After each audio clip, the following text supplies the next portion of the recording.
Morning વિદ્યાર્થી મિત્રો, છેલ્લે લાસ્ટ લેક્ચરમાં આપણે બળોનું સંતુલન અને મહત્તમ સ્થિત ઘર્ષણ બળ એની ચર્ચા કરી હતી. વિદ્યાર્થી મિત્રો, આપણે કીધું હતું કે ઘર્ષણ બળના મુખ્ય ત્રણ પ્રકાર: એક સ્થિત ઘર્ષણ બળ, બે ગતિક ઘર્ષણ બળ અને ત્રણ રોલિંગ ઘર્ષણ બળ. એમાં આપણે સ્થિત ઘર્ષણ બળ એ જોયું કે જ્યારે કોઈ પણ પદાર્થ સંપર્ક સપાટીના સંપર્કમાં સ્થિર પડેલો હોય ત્યારે એમને અમુક લઘુત્તમ મૂલ્ય સુધી બાહ્ય બળ લાગુ પાડવામાં આવે ત્યારે પદાર્થ ગતિ કરતો નથી. તો આ લઘુત્તમ મૂલ્યના બળને આપણે મહત્તમ સ્થિત ઘર્ષણ બળ કીધું. કે જો આપણે પદાર્થ ઉપર બળ લાગુ પાડીએ અને પદાર્થ ગતિ કરતો ન હોય, સ્થિર અને સ્થિર જ હોય, તો એ ઘર્ષણ બળને સ્થિત ઘર્ષણ બળ કહેવામાં આવે છે. ત્યારબાદ ઘર્ષણ બળનો બીજો પ્રકાર આપણે જોઈએ, જે છે ગતિક ઘર્ષણ બળ. ગતિક ઘર્ષણ બળ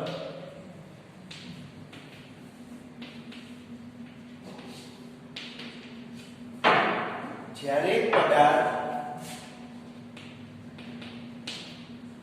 સંપર્ક સપાટીના સંપર્કમાં રહી ગતિ કરતો હોય ત્યારે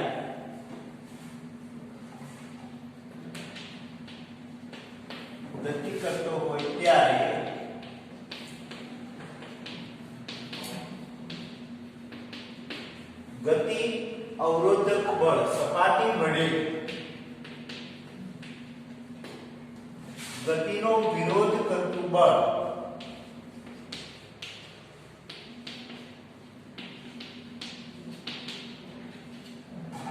લાગે તેને ગતિક ઘર્ષણ બળ કહે છે. આવો રીતે આવે છે, તેને ગતિક ઘર્ષણ બળ કહે છે.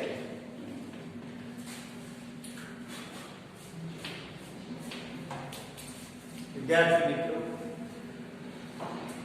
આપણે પૃથ્વી પર ચાલીએ છીએ તો એક ઘર્ષણ બળને આભારી છે. જો ઘર્ષણ બળ ન લાગે તો આપણે પૃથ્વી ઉપર ચાલી શકીએ નહીં. કોઈ એક લીસી સપાટી પર જો આપણે દોડવાનું કે તો આપણે દોડી શકીએ નહીં. શા માટે? તો કે લીસી સપાટી પર ઘર્ષણ બળની માત્રા ઘટી જાય છે, એટલે આપણે ચાલી શકતા નથી. બોલો જયદીપભાઈ, તમારો પ્રશ્ન શું છે? બોલો. ઘર્ષણ શા માટે જરૂરી છે? હા, જો ઘર્ષણ બળના ઘણા લાભ છે અને ઘણા ગેરલાભ છે. જો લાભની દ્રષ્ટિએ આપણે વિચારીએ જયદીપભાઈ, તો દાખલા તરીકે બાઇક ચલાવીએ છીએ, જો ઘર્ષણ બળ ના હોય તો આપણે બાઇક ચલાવી શકીએ નહીં. બરોબર છે? તો ત્યાં આપણે ઘર્ષણ બળની જરૂર છે. ઘર્ષણ બળ હોય તો આપણે ન્યૂટનની ગતિના ત્રીજા નિયમ અનુસાર આઘાત અને પ્રત્યાઘાતથી બળ લાગુ પાડી અને આગળ ગતિ કરી શકીએ. એટલા માટે ઘર્ષણ બળની જરૂર છે. બાકીનો પ્રશ્ન નીતિનભાઈ બોલો તમે. ઘણી વખત એવું થાય છે વિદ્યાર્થી મિત્રો, તમે તમારી ઝડપથી દોડતા હો કોઈ એક જ દિશામાં, અચાનક કંઈક ઘટના ઊભી થાય તો તમારે એ તમારી ઝડપને ઝીરો કરવી પડે. ત્યારે શું કરશો? તો કે ત્યારે તમે તમારા પગ ઉપર વજન દઈ અને જમીન ઉપર ધસડાવશો. ધસડાવવાનો મતલબ એવું થયું કે ગતિ અવરોધક બળ પૃથ્વી તમને આપે છે અને ટૂંકા અંતરમાં તમારી ઝડપ એકાએક શૂન્ય થઈ જાય છે. જો ત્યાં વિદ્યાર્થી મિત્રો ખરબસની સપાટી હોય તો તમે ઓછા અંતરમાં તમારી ઝડપ શૂન્ય કરી શકો છો, પણ જો લીસી સપાટી હોય તો પણ તમે થોડુંક વધારે અંતર કાપી અને તમારી ઝડપને શૂન્ય કરી શકો છો. તો એના માટે શું થયું? તો કે એના માટે તમે પગ ઉપર વજન દીધો. વધારે વજન દીધું એટલે શું થયું કે વધારે ઘર્ષણ બળ ઉત્પન્ન થયું. બરોબર ને નીતિનભાઈ? તમે વ્યાયામના શિક્ષક છો એટલે આ બધા ખેલાડીઓના કૌશલ્યો એને વધુ સારી રીતે પરિચિત થશો. તો વિદ્યાર્થી મિત્રો, કોઈ પણ પદાર્થ સપાટીના સંપર્કમાં રહી અને ગતિ કરતો હોય ત્યારે સપાટી વડે પદાર્થ પર જે કંઈ બળ લાગે એને આપણે ગતિક ઘર્ષણ બળ કહીએ. વિદ્યાર્થી મિત્રો, ગતિક ઘર્ષણ બળ માટે એક એવું પણ તારણ કાઢી શકીએ કે જો એક સાયકલ સવાર છે અને એક ટ્રક છે, સ્વાભાવિક છે સાયકલ સવારનું દળ ટ્રકની સાપેક્ષે ઓછું હોય છે અને ટ્રક પૂરેપૂરો ભરેલો હોય. હવે જો બંને સમાન ઝડપથી જતા હોય ત્યારે વિદ્યાર્થી મિત્રો, બંનેને પોતાની ઝડપ શૂન્ય કરવી હોય તો કોને વધારે ઘર્ષણ બળની જરૂર પડશે? તો કે સ્વાભાવિક છે જેમનું દળ વધારે હોય એને એની ઝડપ શૂન્ય કરવી હોય તો વધારે બ્રેકિંગ ફોર્સની જરૂર પડશે. અને વધારે બ્રેકિંગ ફોર્સ એટલે એનો મતલબ એવું થયું કે સપાટી વડે પદાર્થ ઉપર વધારે ઘર્ષણ બળ લાગવું જોઈએ તો એની ઝડપ શૂન્ય થશે. તો એક તારણ એ આપણને મળશે કે ગતિક ઘર્ષણ બળ ચાલે છે વજન બળના સમપ્રમાણમાં. જેમ જેમ પદાર્થનું વજન બળ વધારે હશે તેમ તેમ એ ગતિ કરતો હશે ત્યારે સપાટી વડે એમના ઉપર વધારે ને વધારે ઘર્ષણ બળ લાગશે. હલકો પદાર્થ હોય એ સપાટીના સંપર્કમાં ગતિ કરતો હોય તો એમને લાગતું ગતિક ઘર્ષણ બળ ઓછું હોય. કાલે આપણે ચર્ચા કરી હતી વિદ્યાર્થી મિત્રો કે W is equal to mg is equal to લંબ બળ m. જેટલું વજન બળ હોય એટલું જ લંબ પ્રતિક્રિયા બળ લાગે. તો આ સમીકરણને જો વ્યવસ્થિત રીતે આપણે લખીએ તો ગતિક ઘર્ષણ બળ is proportional લંબ બળ. ગતિક ઘર્ષણ બળ is proportional લંબ બળ. સાથે સાથે વિદ્યાર્થી મિત્રો, જો આમ લખીએ Fk is equal to mu k into m, જ્યાં mu k ગતિક ઘર્ષણાંક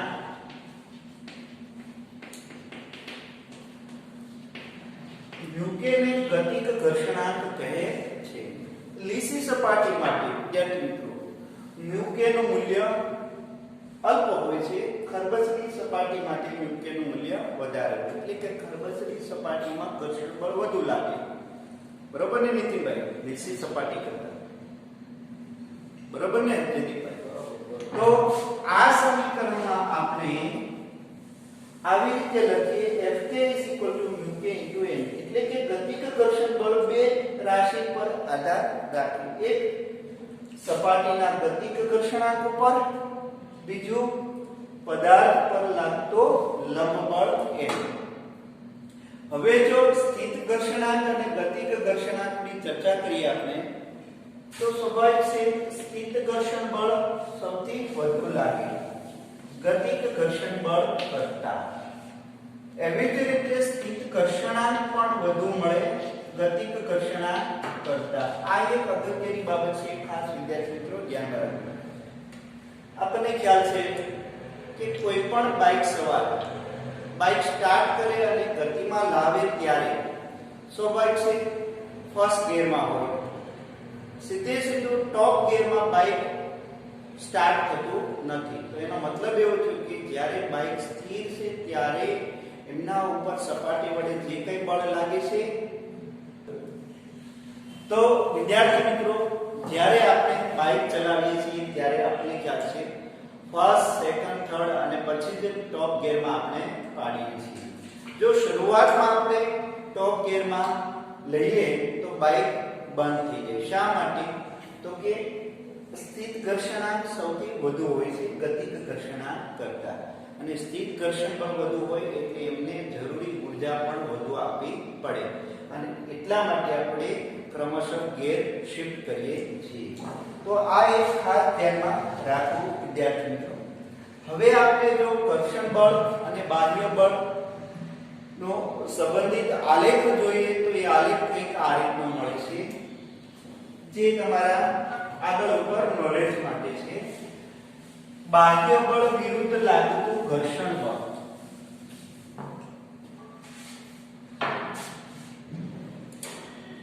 તો એ આ રીતે મળશે. બાહ્ય બળ F અને લાગતું ઘર્ષણ બળ સ્મોલ f, ફ્રિક્શન ફોર્સ. વિદ્યાર્થી મિત્રો, શરૂઆતમાં પદાર્થ સ્થિર હોય, સપાટીના સંપર્કમાં રહી અને સ્થિર પડેલો હોય પદાર્થ, ત્યારે શરૂઆતમાં બાહ્ય બળ F લાગુ પાડીએ છીએ તો સાથે સાથે સ્થિત ઘર્ષણ બળનું મૂલ્ય પણ વધતું જાય છે રેખીય રીતે.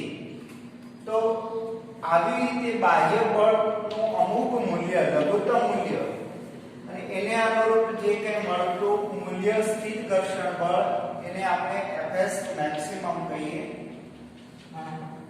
હવે આ Fs મેક્સિમમ જેટલું બાહ્ય બળ લાગુ પડે ત્યારથી બાહ્ય બળનું મૂલ્ય વધારીએ તો શું થાય? તો કે હવે આપણને ખ્યાલ છે કે પદાર્થ ગતિ કરશે.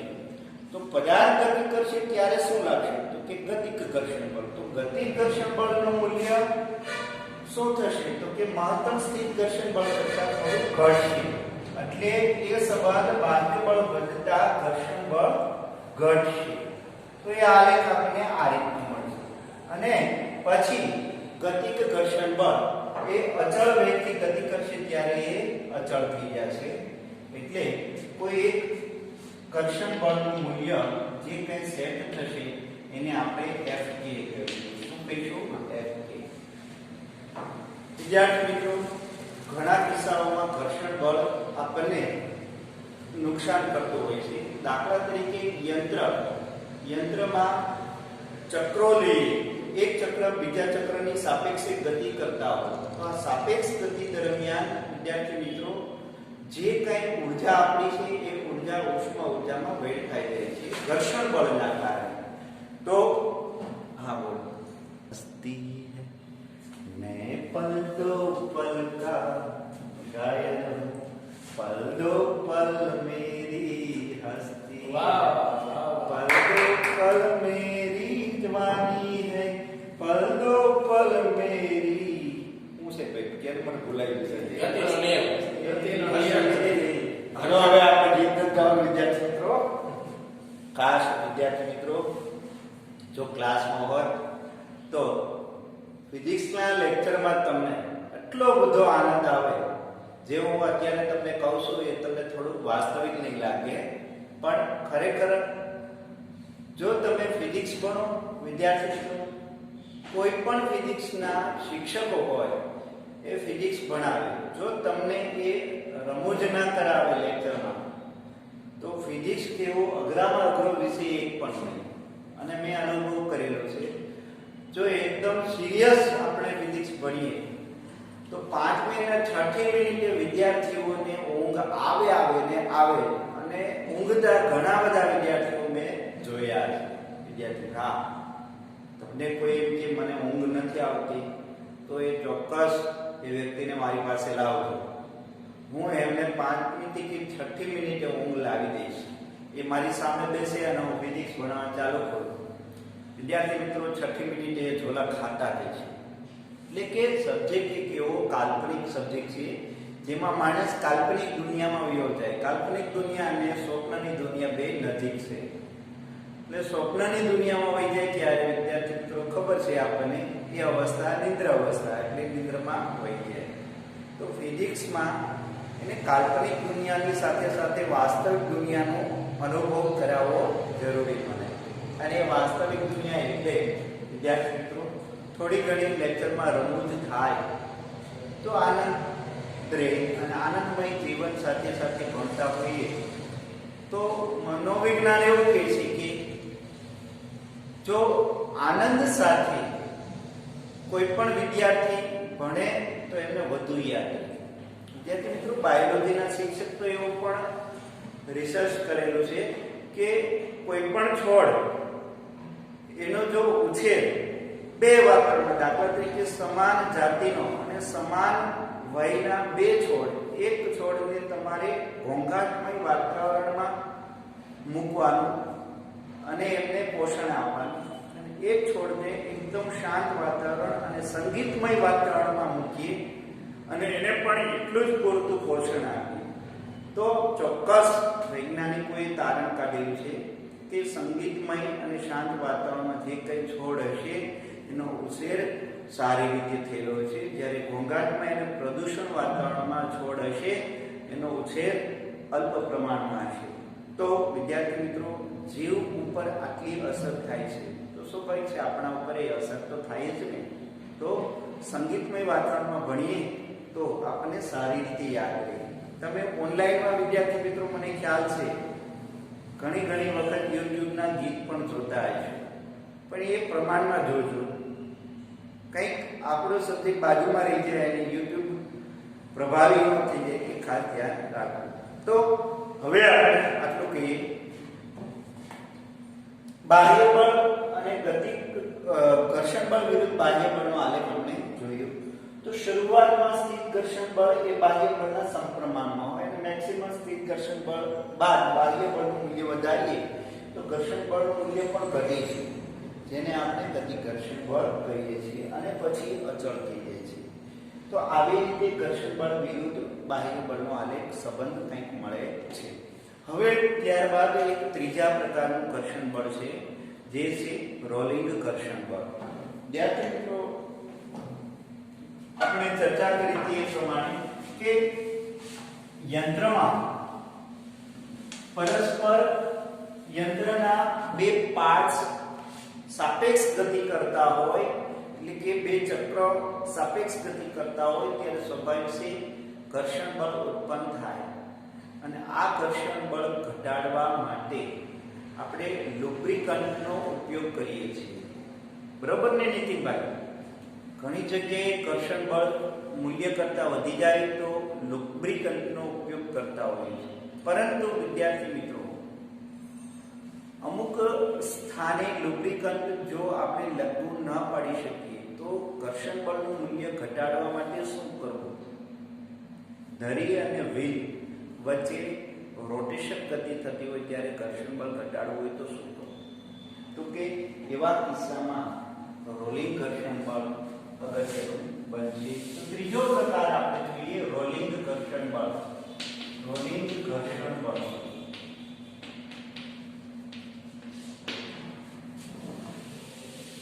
વિદ્યાર્થી મિત્રો, તમે ખાસ જોયું હશે કે ફૂટબોલ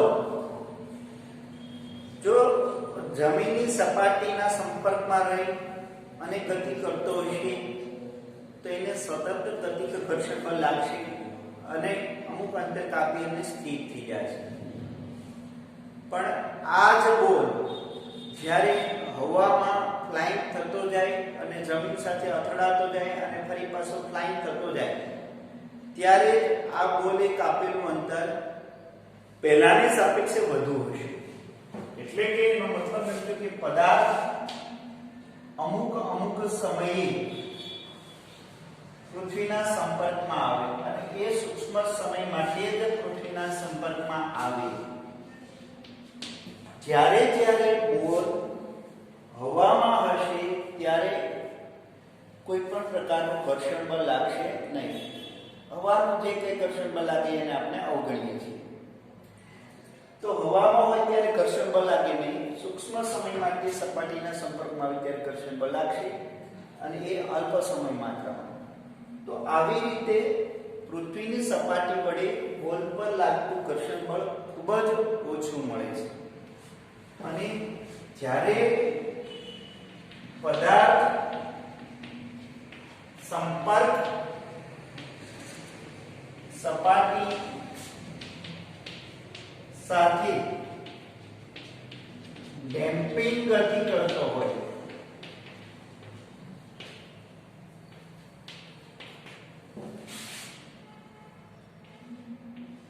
ધીમી ગતિ કરતો હોય ત્યારે સપાટી વડે પદાર્થ પર અલ્પ સમય માટે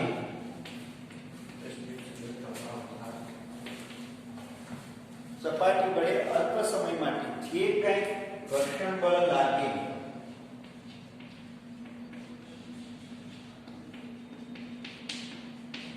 તેને ગતિક ઘર્ષણ બળ રોલિંગ ઘર્ષણ બળ કહે છે. રોલિંગ ઘર્ષણ બળ કહે છે. નીતિનભાઈ રોલિંગ ઘર્ષણ બળને આપણે Fr વડે દર્શાવીએ છીએ.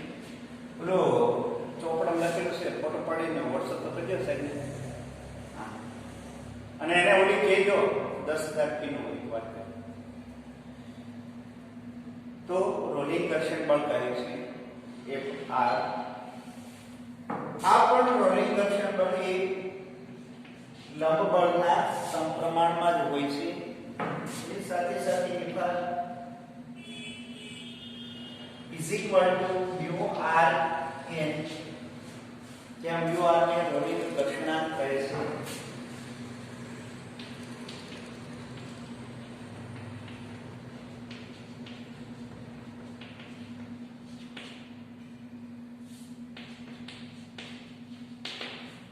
રોલિંગ ઘર્ષણાંકનું મૂલ્ય સૌથી ઓછું હોય છે.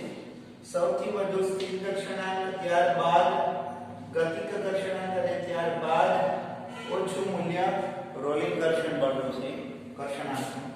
આવી જ રીતે Fs greater than Fk greater than Fr મળશે. વિદ્યાર્થી Fr મળશે. આ રોલિંગ ઘર્ષણ બળનો ઉપયોગ કરી એક અગત્યનું ઉપકરણ તૈયાર કરવામાં આવે છે, બેરિંગ. બે યંત્રના બે પાર્ટ્સ વચ્ચે સાપેક્ષ ગતિ થતી હોય ત્યારે વિદ્યાર્થી મિત્રો બેરિંગનો ઉપયોગ કરવામાં આવે છે. બેરિંગ વગર યંત્રની રચના અશક્ય છે. આટલો બધો જે મિકેનિકલ ક્ષેત્રે હરણફાળ ભરે છે તો એના માટે અગત્યનો જો પાર્ટ હોય તો એ છે બેરિંગ. બેરિંગમાં શું થાય છે વિદ્યાર્થી મિત્રો કે આવી રીતે એક અંદરનો પાર્ટ હોય, ફ્રેમ હોય અને એક આઉટર ફ્રેમ હોય. આ બંને વચ્ચે એક આવી રીતના સખત ધાતુના છરાઓ હોય છે. આ સખત ધાતુના છરાઓ રોટેશન થતા હોય એટલે કે રોલિંગ થતા હોય છે.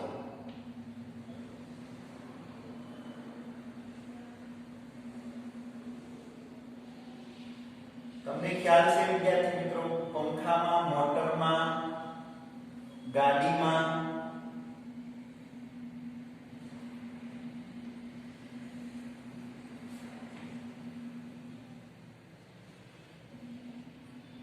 કે ઘણી જગ્યાએ આવી રીતનું બેરિંગ ઉપયોગમાં લેવામાં આવતું હોય છે. આમાં ગ્રીસ ભરવામાં આવે આ અવકાશમાં અને આમ રોલિંગ થાય છે. તો આમાં રોલિંગ ઘર્ષણ બળ લાગે છે અને રોલિંગ ઘર્ષણ બળ અલ્પ માત્રાનું હોય છે. એટલે રોલિંગ ઘર્ષણ બળનો ઉપયોગ બેરિંગમાં થાય છે અને બેરિંગ વડે સાપેક્ષ ગતિ કરાવાય છે. તો આ હતા ઘર્ષણ બળના પ્રકાર વિદ્યાર્થી મિત્રો. ત્યારબાદ આપણે ઉદાહરણ જોઈએ.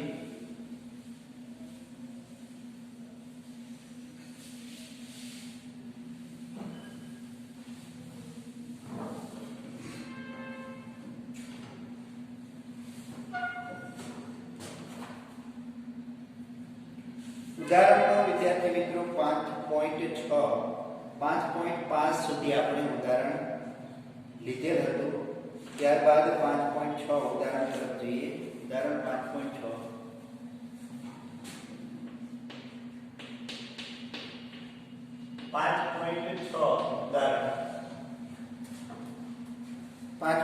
ઉદાહરણ કંઈક આ રીતનું છે. 6 કિલોગ્રામ દળને છતથી 2 મીટર લંબાઈના દોરડા વડે લટકાવવામાં આવેલ છે.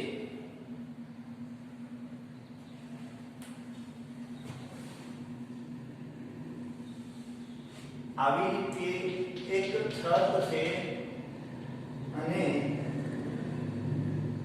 6 કિલોગ્રામ દળના બ્લોકને લટકાવવામાં આવેલ છે.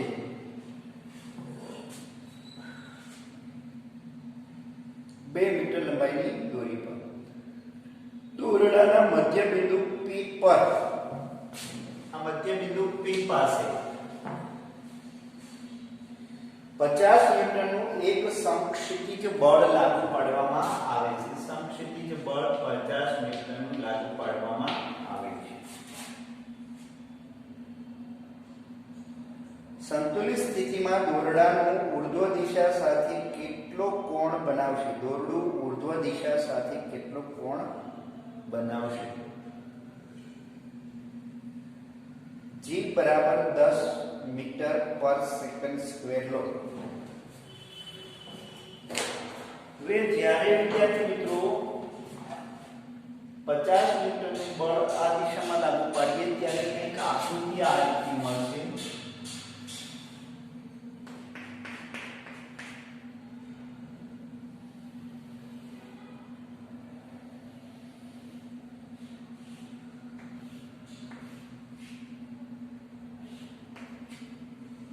અને આ ઊર્ધ્વ દિશા સાથે જે કંઈ આંતરેલો કોણ છે એ આપણે મેળવવાનું છે. બળ 50 ન્યૂટન 6 કિલોગ્રામને અનુરૂપ લાગતું વજન બળ 6 ગુણ્યા 10 એટલે કે mg એ 60 kg મળશે. આપણે 60 ન્યૂટન સોરી કેટલું મળશે? 60 ન્યૂટન જેટલું બળ મળશે. હવે આપણે આ સ્થિતિ છે એ સંતુલિત સ્થિતિ છે. કેવી છે? સંતુલિત સ્થિતિ. સંતુલિત સ્થિતિ એ દોરડા ઉપર લાગતા બળોનું પરિણામી બળ આપણે મેળવવું પડે અને એને અનુરૂપ આપણે થીટા મેળવશું. તો વિદ્યાર્થી મિત્રો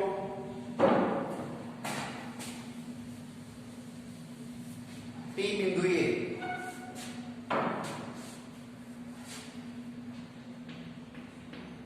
આકૃતિમાં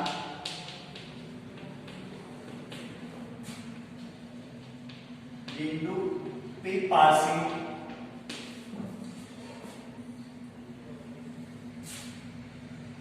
લાગતા બળો ને અનુરૂપ FBD દોરતા.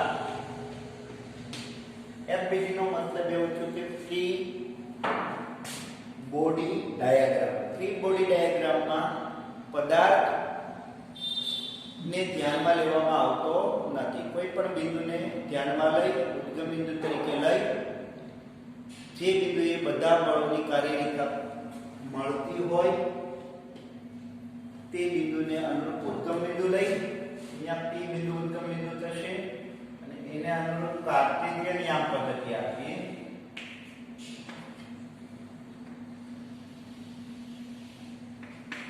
આવી રીતે કાર્ટેશિયન યામ પદ્ધતિ આપીએ x x' અને P બિંદુ ઉદ્ગમ બિંદુ થશે. હવે એને અનુરૂપ બળોની ચર્ચા કરીએ. તો વિદ્યાર્થી મિત્રો y દિશામાં બળ લાગે વજન બળ ને આપણે આ રીતે દર્શાવીએ એમ. x દિશામાં લાગતું બળ F 50 ન્યૂટન અને દોરડું આ સ્થિતિમાં છે. હવે દોરડાને આપણે આવી રીતે આ બે બળની અસર નીચે પરિણામી બળ આ બેનું પરિણામી બળ આ દિશામાં લાગે. તો આ બેની અસરને કારણે દોરડું આ દિશામાં ખેંચાય છે. આ બે બળની અસરની નીચે, પરિણામી બળની અસર નીચે દોરડું તૂટતું નથી. તો એનો મતલબ એમ છે કે દોરડું પણ આ બે બળોને સમતોલતું બળ લાગુ પાડે છે. એ બળને આપણે તણાવ બળ કહીએ. શું કહીએ? તણાવ બળ. વિદ્યાર્થી મિત્રો, કોઈ એક આધાર સાથે દોરડું અને દોરડાની નીચે પદાર્થ લટકાવેલો હોય, જો એ પદાર્થ સ્થિર રીતે લટકેલો રહે તો એનો મતલબ એમ છે કે દોરડા વડે પદાર્થ ઉપર તણાવ બળ લાગે છે, જે વજન બળ જેટલું જ હોય છે. જો એ દોરડું તણાવ બળ એટલું પૂરું ન પાડી શકતું હોય તો દોરડું જ્યારે પદાર્થ લટકાવો ત્યારે તૂટી જાય. તૂટી ન જાય તો એનો મતલબ એવો છે કે તણાવ બળ એટલું પૂરું પાડે છે. જેવી રીતે સ્થિત કર્ષણ બળની ચર્ચા કરી હતી, એવી જ રીતે અહીંયા પણ દોરડામાં પોતાના એક આંતરિક ગુણધર્મના કારણે એક તણાવ બળ ઉત્પન્ન થાય. જે તણાવ બળને આપણે આવી રીતે દર્શાવીએ ટી. તો આ દિશામાં દોરીનું તણાવ બળ ટી ઉત્પન્ન થાય. દોરીનું તણાવ બળ ટી. તો ટી ના બે ઘટક મળશે. વિદ્યાર્થી મિત્રો, ટી ના બે ઘટક મળશે. થીટા છે તો એનો પાસેનો ઘટક આ થશે, એટલે ટી cos થીટા અને આ દિશામાં લાગતું બળ T sin theta. T cos theta અને ટી sin. ક્લિયર? સંતુલન સ્થિતિ હોવાથી સંતુલિત સ્થિતિએ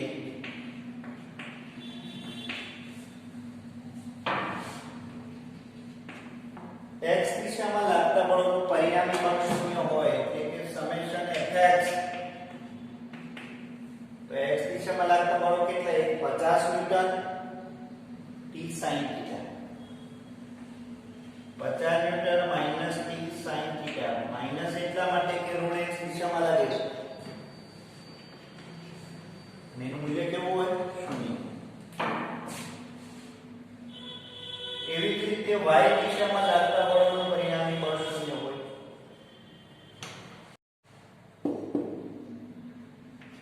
t cos થીટા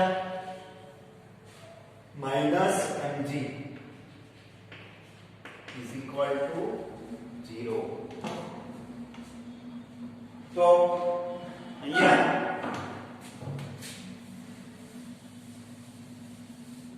વિદ્યાર્થી મિત્રો, આ બે સમીકરણને ધ્યાનમાં લઈએ તો t sin theta is equal to 50 newton થાય અને t cos theta is equal to mg થાય. તો બંને સમીકરણનો ગુણોત્તર લેતા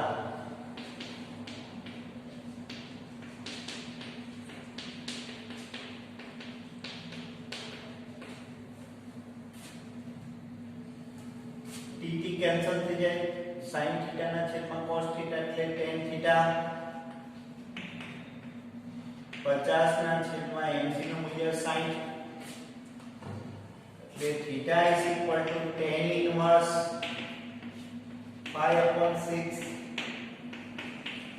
tan inverse 5/6 એટલે approximate 40 અંશ જેવું મળે.